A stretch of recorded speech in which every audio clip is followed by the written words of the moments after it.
Hello and welcome. My name is Alan, and today we will be doing more of the Taney Court. This time we are talking about the justices on the Taney Court. So let's go ahead and take a look at that. The first one we want to talk about today is Philip Pendleton Barbour. He was from Virginia, and he replaced Duval. I think it was Gabriel Duval was the name of the guy. Yeah. So he replaced Gabriel Duval,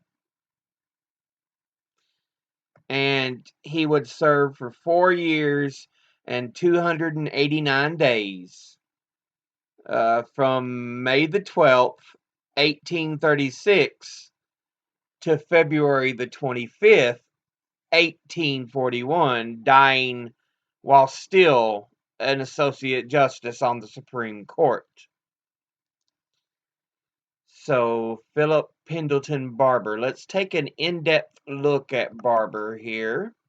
He was born May the 25th, 1783 in Orange County, Virginia.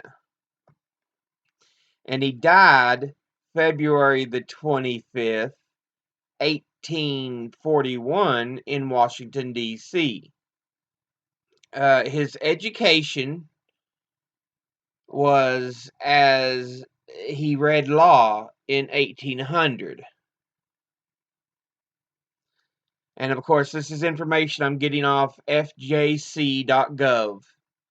As a federal judge, he served as a judge for the U.S. District Court for the Eastern District of Virginia, received a recess appointment from Andrew Jackson on October the 8th, 1830, to a seat vacated by George Hay, nominated to the same position by Andrew Jackson on December the 14th, 1830, and confirmed by the Senate in December the 16th, 1830. He received a commission on December the 16th, 1830, and his service was terminated on March the 17th, 1836, due to the appointment of another judicial position. He's been an associate justice of the U.S. Supreme Court, nominated by Andrew Jackson to replace Gabriel Duval, confirmed by the Senate 1836, and died in the Supreme Court as an associate justice February 25th, 1841. He also ran the Fifth Circuit Court during his time on the Supreme Court, because remember, at this time, many of the Supreme Court justices also still ran circuit courts. His career up to that point had been as a private practice lawyer in Kentucky, 1800 to 1801, then a private practice lawyer in Orange County, Virginia, 1802 to 1812, a state delegate for Virginia, 1812 to 1814, a U.S. representative from Virginia, 1815 to 1825, as well as 1827 to 1830, Speaker of the U.S. House, 1821 to 1823, and he was a judge for the General Court of Virginia in that little gap we talked about as being a U.S. representative for Virginia. In that little gap, he was a General Court judge for Virginia, 1825 to 1827. Let's take a look at a little more of Barbour's life. According to Britannica.com, he was U.S. Supreme Court Justice and a political figure known for his advocacy of states' rights and strict construction of the U.S. Constitution. Barbour opposed the nationalistic policies of Clay, which I'm assuming is Henry Clay, and John C. Calhoun, including the tariff, internal improvements, and the extension of federal jurisdiction by the Supreme Court, and he fought to protect Virginia from federal encroachments. Again, by Britannica.com, his only major opinion was in the City of New York versus Milne, 1837, which upheld states' jurisdiction over certain commercial activities. Let's see what else we can read on Barbour. Let's go to oyes.org. Okay, he was born to German immigrants in Virginia. He moved to Kentucky to practice, but returned to Virginia in 1801, where he attended one semester at the College of William and Mary and was admitted to the bar a year later. Also from oyes.org, he married Frances Johnson, a local planter's daughter. But yeah, he died February 25th, 1841, at the age of 57, while still an associate justice on the Supreme Court. So yeah, Philip Pendleton Barbour. Next person we want to take a look at is John Catron. John Catron was from Tennessee, and he actually was a new seat on the Supreme Court and was assigned by Andrew Jackson, for which he would serve 28 years and 29 days. So Catron didn't replace anybody, but he served 28 years, 29 days from May the 1st, 1837 to May the 30th, 1865, when he died still as an associate justice of the Supreme Court. And he was the last of Andrew Jackson's Supreme Court appointments. He was born 1786 in Pennsylvania, and he died May the 30th, 1865 in Nashville, Tennessee. But he was entered to the judgeship in the Supreme Court as being from Tennessee. Let's see, the education we've got here is that he read law in 1815. And he was also responsible for the 8th Circuit Court and the 6th Circuit Court. First the 8th and then the 6th. So it was not at the same time. But yeah. His career up to that point, he had been a soldier under Andrew Jackson in 1812. He had been a private practice lawyer in the Cumberland Mountains of Tennessee from 1815 to 1818. He was also a prosecutor in the Cumberland Mountains of Tennessee from the same stretch, 1815 to 1818. He was a private practice lawyer in Nashville, Tennessee, 1818 to 1824, at which point he became a judge for the Tennessee Supreme Court of Errors and Appeals from 1824 to 1834. And during that period, he was also Chief Justice of the Tennessee Supreme Court of Errors and Appeals, 1831 to 1834. And then he went back to Nashville as a private practice lawyer from 1834 to 1837, at which point he was nominated by Andrew Jackson to become to fill the open seat in the Supreme Court. Okay, so we've got some conflicting information. In the FJC, it said he was born in Pennsylvania. But according to Britannica, they have an unsure point here, but they're saying Wythe County, Virginia, ? So they're unsure.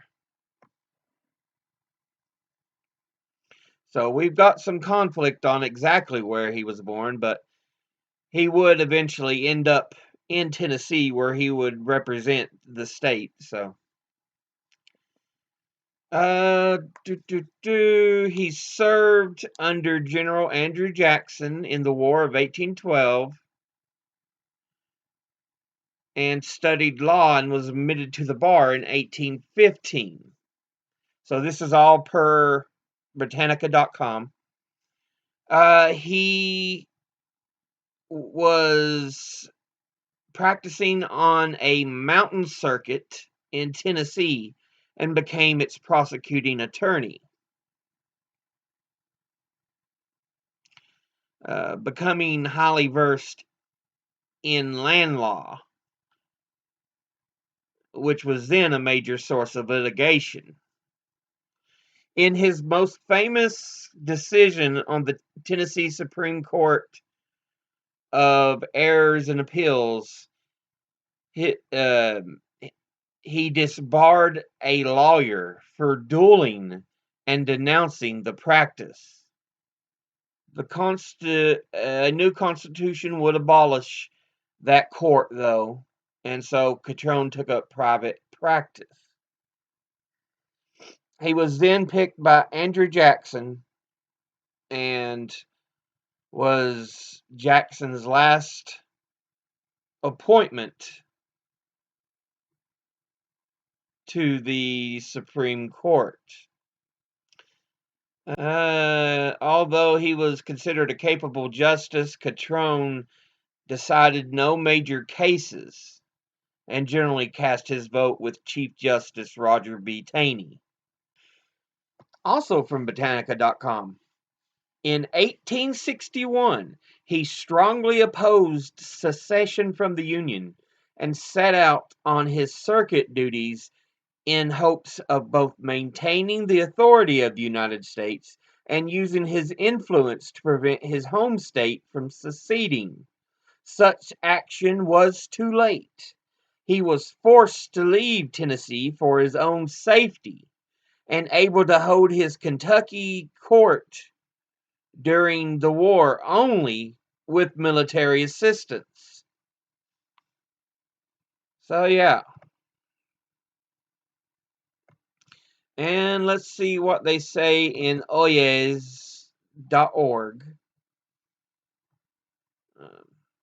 Okay, so here it's also saying he was born in Pennsylvania to a German immigrant family. At a young age, his family moved to Virginia and then later Kentucky. So we can see the confusion.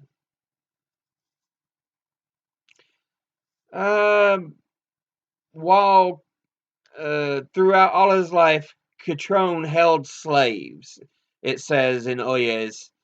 Allegedly, he even had a son with a Tennessee slave named Sally.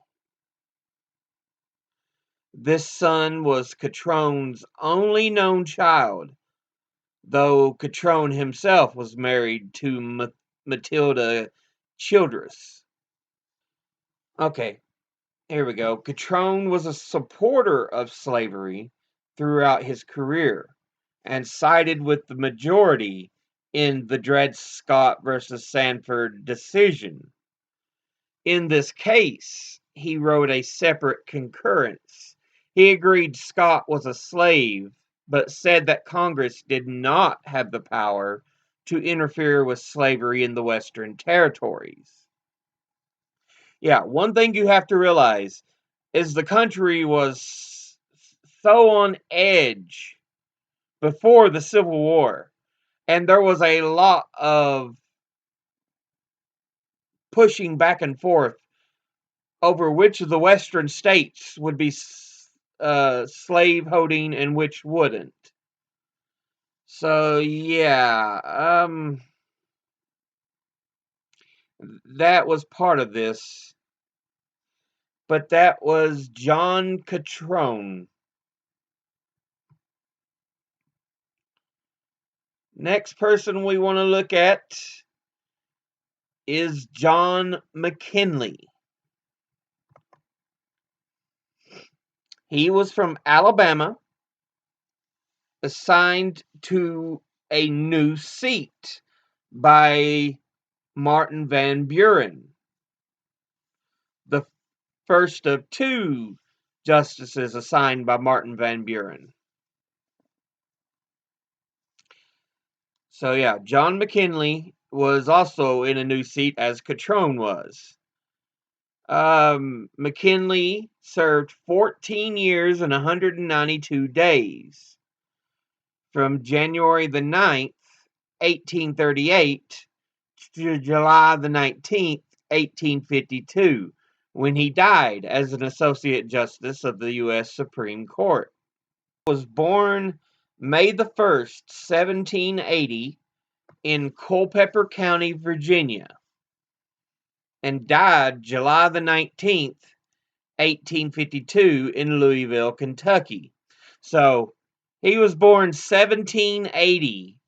We are now seeing a lot of the justices that are born after the American Revolution. As a Supreme Court justice, he was responsible first for the Ninth Circuit Court, and then after 1843, he was responsible for the Fifth Circuit Court. The only education they're showing on fjc.gov is that he read law in 1800.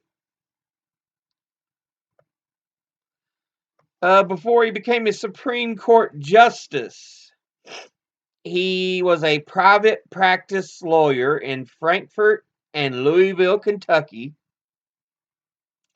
from 1800 to 1819. Then he was a private practice lawyer in Huntsville, Alabama, from 1819 to 1836. So then he was a state representative for Alabama from 1820 to 1822. Then a U.S. Senator from Alabama from 1826 to 1831, where he was once again became state representative for Alabama in 1831. Then he became U.S. representative from Alabama, 1833 to 1835. And one last time, he was state representative for Alabama in 1836. And before finally being U.S. Senator-elect from Alabama, appointed to the bench before he could take his seat, though, in 1836. Oyas.org says, although he was honest and hardworking, McKinley's time on the Supreme Court was unexceptional. He was on the original board of trustees for the University of Alabama, and he was also a founding member of the Presbyterian Church in Florence. So I'm assuming Florence, Alabama. So yeah, Florence, Alabama. Though he originally backed Henry Clay for president in 1824, he publicly announced he would become an Andrew Jackson supporter after Clay's defeat.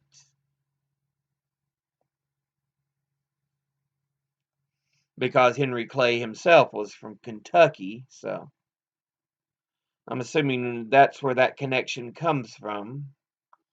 Because he did support Andrew Jackson's successor, Martin Van Buren, Van Buren did appoint McKinley to the Supreme Court to fill one of the new seats.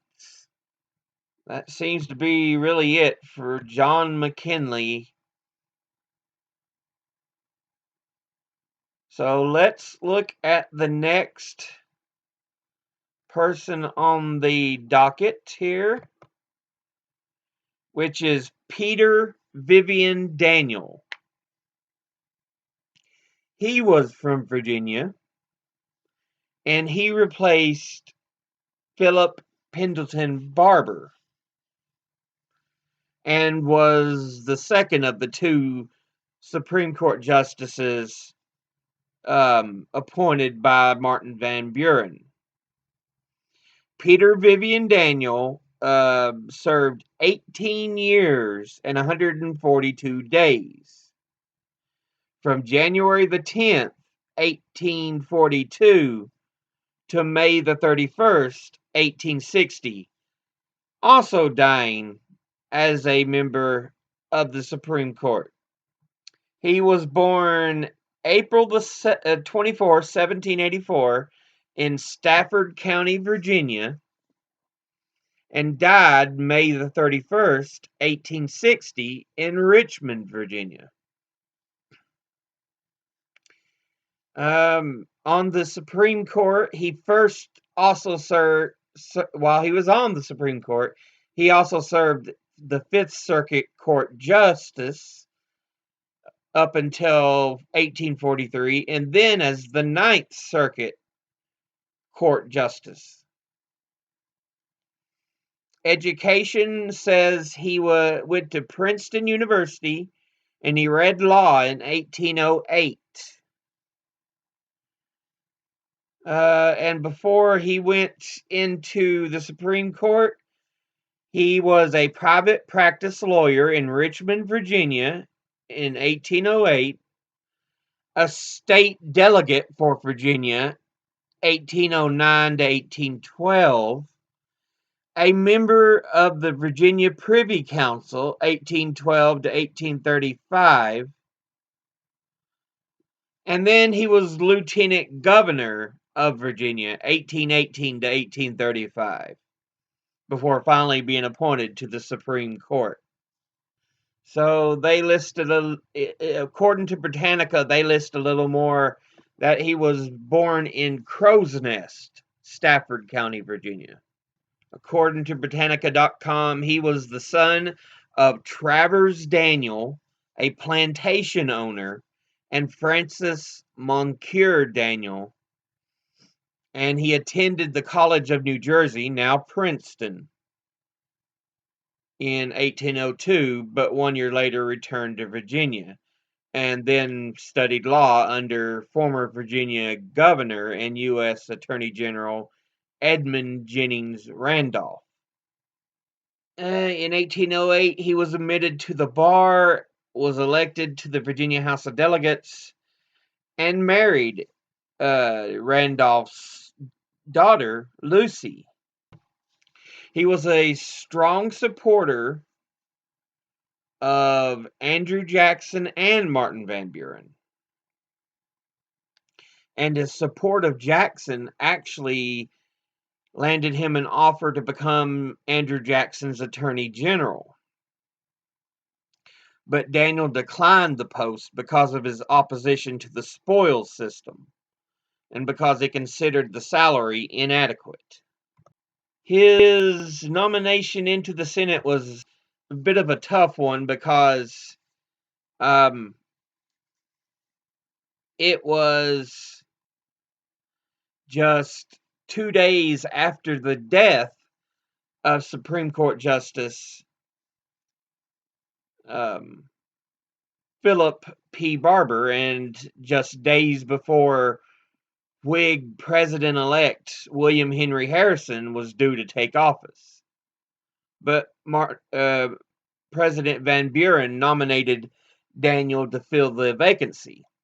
Whig senators rallied opposition to Daniel's nomination, but during a midnight confirmation vote, they failed to block a quorum, and on March the 2nd, or March the 2nd and 3rd, 1841, Daniel won confirmation from the Senate.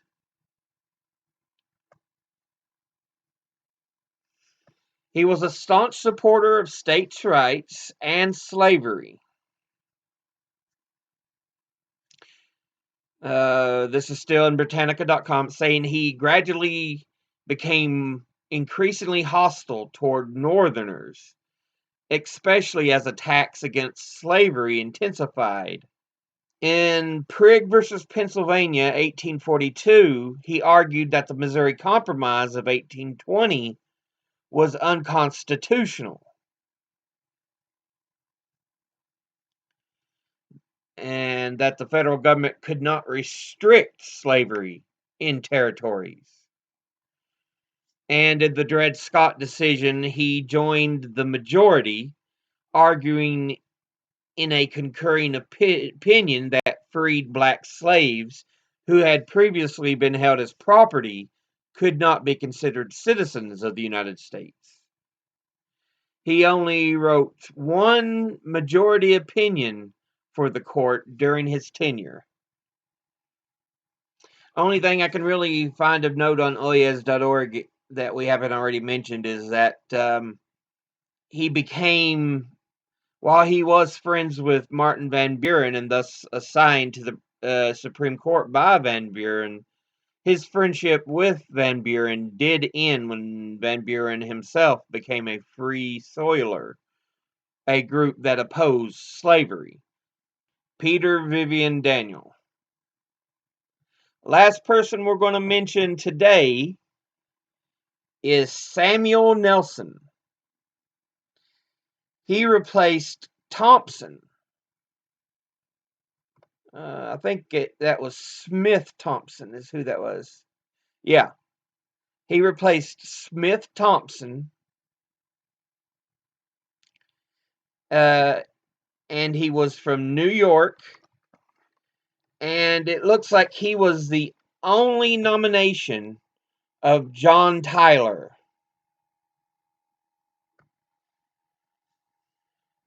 He was a Supreme Court justice for 27 years and 275 days.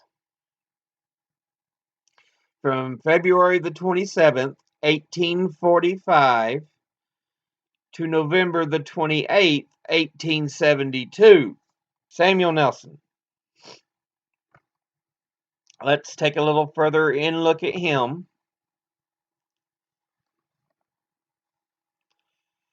He was born November the 10th, 1792 in Hebron, New York, and died December the 13th, 1873 in Cooperstown, New York. Also want to mention he's the first Supreme Court justice who in a while retired. He didn't die as a justice. So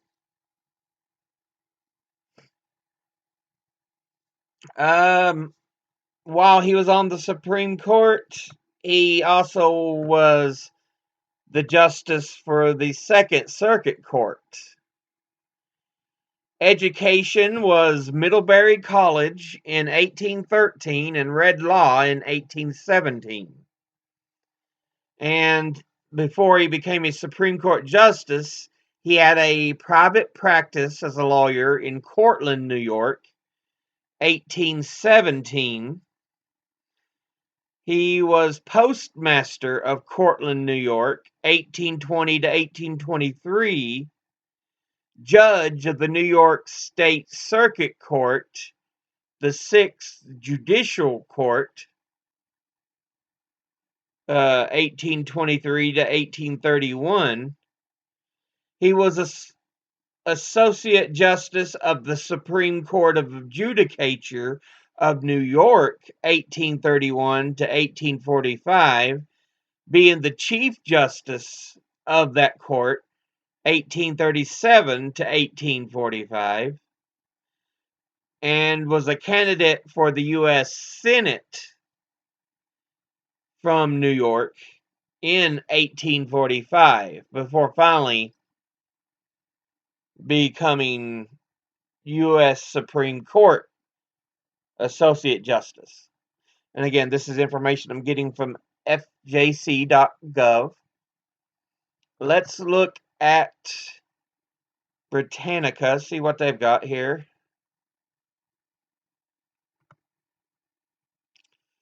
He was son of farmers John Rogers Nelson and Jean MacArthur Nelson. He initially planned to become a minister, but studied law at Middlebury College in Vermont. He became a law clerk upon graduation in Salem, New York. But after the law firm dissolved 2 years later, he followed one of his former partners to Madison County, New York, to form a new law firm.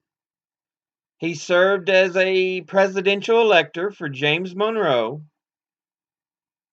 and was also a delegate to the New York Constitutional Convention of 1821, in which he advocated the abolition of property requirements for male suffrage, or a male's right to vote. So, yeah.